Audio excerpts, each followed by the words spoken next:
Is digital art good for beginners? Let's find out. My thoughts are, if you are a complete beginner at art, like you haven't even gotten comfortable with just basic drawing yet, I think it's a good idea to stay away from digital art at first.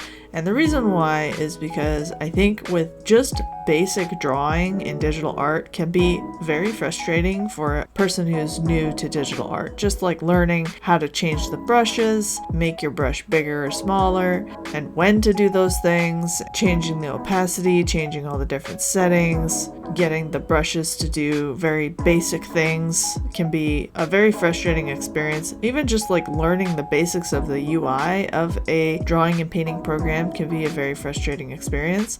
I know my first experience with learning digital art, I was very overwhelmed because I started learning. I don't remember if it was Photoshop or another program that was similar to it that I started with, but I used a program like that and I was like, wow, there's so many different parts to this interface. I'm not even sure where to start. Of course, there's a lot of programs out there now that have simplified interfaces now, like Sketchbook is a good one. Procreate is a really popular one. But even those programs can also be pretty powerful in what they can do, and all the different settings available to you can really take up a lot of your time and take you away from actually practicing to draw. So if you are still learning the basics and fundamentals of drawing, I recommend sticking with good old paper and pencil. Additionally, when you're first learning to draw, a lot of times beginners will work a lot from their wrist. And in order to sketch really well, you actually need to use your whole arm. You need to draw from your shoulder.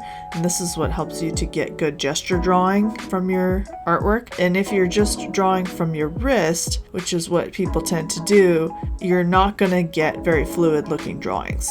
And I think working with a big pad of paper and a piece of charcoal or something like that can really help you to loosen up and learn the basics of gesture drawing much better than you would digitally, because you haven't learned to loosen up your arm yet. I think it's important to also talk about what the pros and cons are of digital art. Digital art can be more expensive up front depending on what kind of tools you have available to you or what kind of tools you want to get into. So if you don't have a computer at all or a tablet at all, you may have to invest in something like an iPad. If you wanted to use Procreate, you're gonna have to buy an iPad, and that can run you $1,000. That's a lot more than you would spend just to buy a sketchbook and some pencils to do some basic graphite drawing.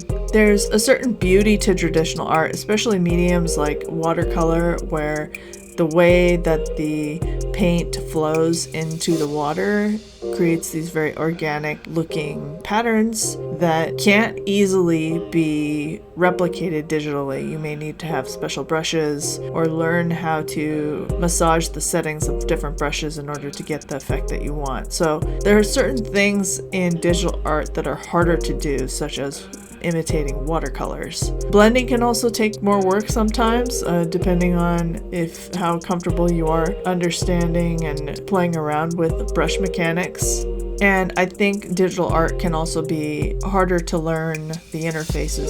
Some programs are, like I said, are easier to learn, and you can just open them up and get it right away and start understanding how to change brushes and start painting and stuff. But when you start to get into the more heavy-duty programs like Photoshop and Krita and Clip Studio Paint and stuff, I think that the interfaces start to get a little bit more complicated and can be harder to understand. But what about the pros? What are some pros of digital art? Well, it can be cheaper in the long run, depending on what kind of equipment you already have available to you. If you already have a computer and you're just gonna buy like a really simple, cheap $100 drawing tablet, that can be cheaper than buying a bunch of paints to do acrylic artwork, for example. Like if you're doing acrylic, it costs you hundreds of dollars to get a set of professional quality tubes, and you're spending money on canvases and everything like that. So I think that digital art can be cheaper because you're not having to replenish supplies over time. You don't have to keep replacing your brushes. They don't wear out, although you will probably invest some money in buying some different brushes to do different types of effects. It is easier to share your work because you don't have to spend time trying to stage it and light it and photograph it when it's digital artwork. It's easier to record time-lapse footage of your artwork, especially if you're using a program like Procreate. With other programs, you could still do a time-lapse. It's a little bit more effort, but I think it's a lot easier than trying to do a time-lapse of traditional art, where you have to be very careful about if your arm is covering the camera or if your camera is not in quite the right spot in order to capture the footage, that kind of thing. Obviously with digital art, you also get a lot of nice perks like being able to erase and undo. It's a lot easier to experiment and create different layers to try out different things, save different copies of your artwork and experiment with the art. You can endlessly experiment as much as you want with your artwork.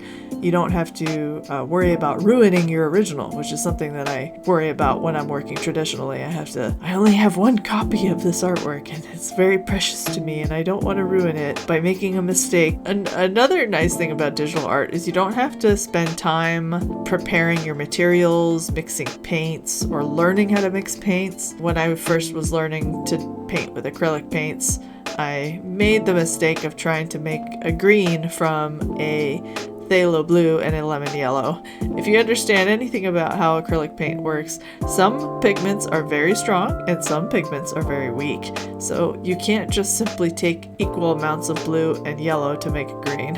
What I should have done is taken a teeny tiny bit of blue and mix it with a lot of yellow to make a green, and I did not do that, and I ended up wasting an entire tube of yellow paint and ended up with this ugly green paint that was not the color I wanted, and I had a ton of it and I didn't know what to do with it. You don't have those kinds of problems when you work digitally because you just use the color picker to pick the color that you want and you're done.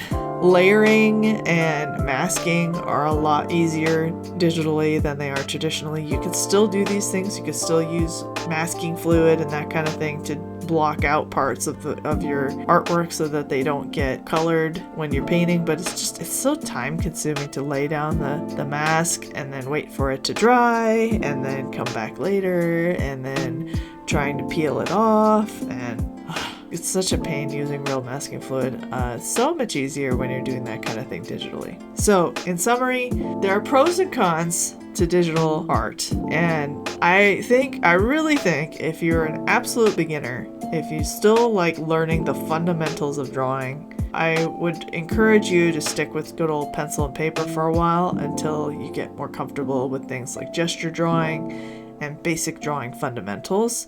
After that, when you're ready to branch out into doing things with color and that kind of thing, I think it's okay to go into digital art and experiment with that. But it's also equally okay to go into more traditional mediums like watercolor or acrylics before going into digital art if you want. But I just think that the main barrier is just like figuring out your basics of drawing first before going into digital art. Because then the point that I may not have made clear is like, if you are an absolute beginner, you don't know how to draw yet, and then you go straight into digital art, you're not only wrestling with how to learn the digital art medium, you're wrestling with that at the same time that you're wrestling with how to draw. And so you have two problems at once that you're trying to solve, and it really takes away from your ability to learn. Anyway, that's my opinion on if digital art is good for beginner artists. Take it or leave it. What is your opinion on this? If you are an artist and you have experimented with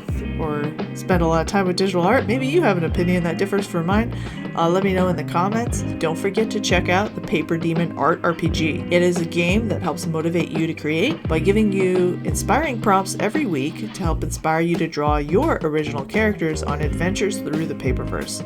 With every drawing, you earn loot and XP. Yeah! There's a lot of fun artists that are participating in the game, so you get to draw each other's characters and fight monsters, and it's super fun. There's a link for that in the description below. Thank you so much, and have a lovely day. I will see you in the next video.